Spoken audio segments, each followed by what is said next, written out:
everyone, and welcome to my second channel, Johnny at the Movies. This is where I'll be talking about everything movies. Reviews, breaking movie news, trailers, upcoming releases, theories, and basically anything in the world of film. I decided to separate this from my main channel, Johnny Studios, because that's where I'll continue posting short-form content, short films, comedy skits, and basically all the random stuff that you've come to expect from me.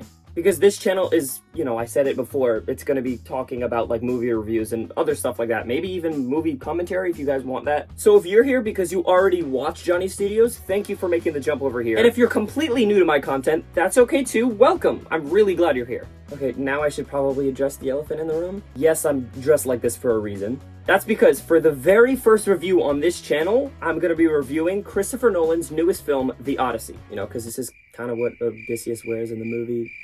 Not that much, because I'm pretty sure he wears more clothes than this. So finally, without further ado, grab a snack and let's get into it.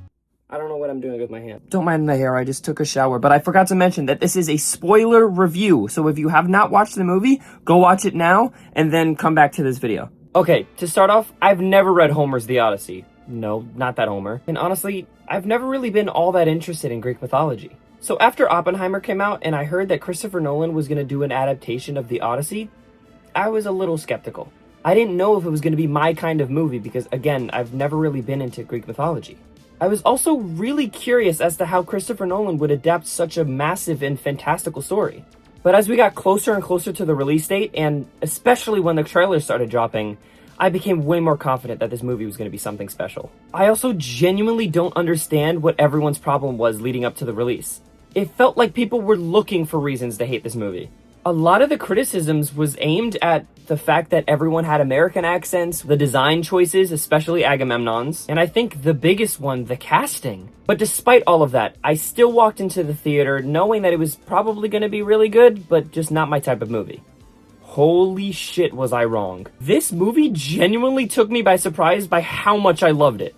First off, let's talk about performances because everyone is giving 110%. Matt Damon absolutely kills it as Odysseus. Lupita Nyong'o, Tom Holland, Anne Hathaway, Robert Pattinson, Jon Bernthal, everyone brings their A-game. And it's not just the big-name actors either. The supporting cast also knocks it out of the park. Take the Cersei witch scenes, for example. We'll talk more about her scene later, but the actress playing the witch, oh my gosh, blew me away. She has this eerie presence for the entire portion of the movie that she's in. That portion being probably the scariest portion of the movie. Every character felt memorable, and every performance added something to Odysseus' journey. Everyone absolutely delivered. Let's talk about the story and the way Christopher Nolan chose to tell it. He's probably the most well-known director to use nonlinear storytelling, so it wasn't really surprising that he used it here. I will say, for the first 20 to 25 minutes, the movie was still trying to find its footing. My only real criticism early on was the accents. I know I mentioned this before, but hearing everyone with regular American accents took me out of it for a little bit, but once I got used to it, I was hooked for the entire rest of the film. I also remember hearing Nolan saying that he fought for this movie to be rated R because it was the only way he could properly tell this story, but honestly, it never really felt like it was a rated R movie.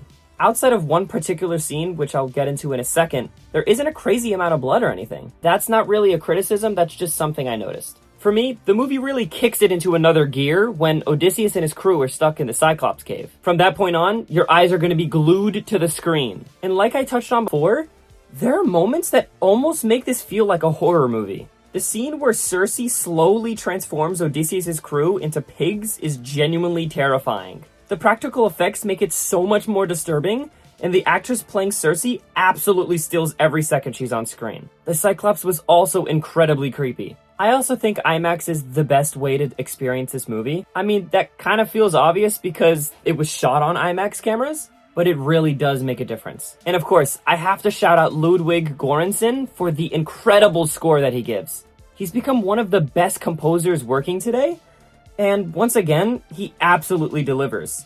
His score, especially during the third act, elevates the movie to another level. Overall, this is one of the best films from 2026 and one of my favorite Christopher Nolan movies that I've ever watched. I haven't seen every film he's made, but I've seen enough to know that this one is right up there for me. Before I give my final thoughts, I do want to explain how movie ratings are going to work on this channel. The first is the J rating, and that's pretty simple. If a movie gets a J rating, that means that I recommend you go watch it. It's basically my seal of approval. The second rating is a score out of 10, and I'm not limiting myself to whole numbers. If a movie deserves an 8.7, I'm giving it an 8.7. And then, so on and so forth. The score is basically how much I enjoyed the movie overall.